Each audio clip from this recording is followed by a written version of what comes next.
My name is Tam Jebat and I am citizen of Malaysia. If you are watching this video, I demand the release of Malaysian citizens who have been abducted by Israeli forces. The Sumut Flotilla mission is peaceful and compliant with international law.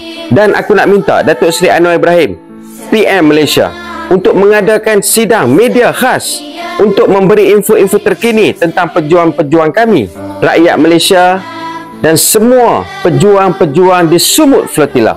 Kami nak tahu keadaan mereka dari semasa ke semasa. Dan kami menuntut kerajaan Malaysia menyegerakan untuk membebaskan rakyat Malaysia seterusnya, pejuang-pejuang Sumut Flotilla. Kami tahu yang Datuk Seri Anwar Ibrahim boleh telefon saja. Malah beliau dikenali sebagai bapa telefon negara. Tapi dalam kes ni kami menuntut sidang media yang dibuat dari semasa ke semasa. Rakyat Malaysia bersama-sama kita mendoakan keselamatan pejuang-pejuang rakyat Malaysia yang ditahan tentera-tentera Israel. Teruskan kunut nazilah.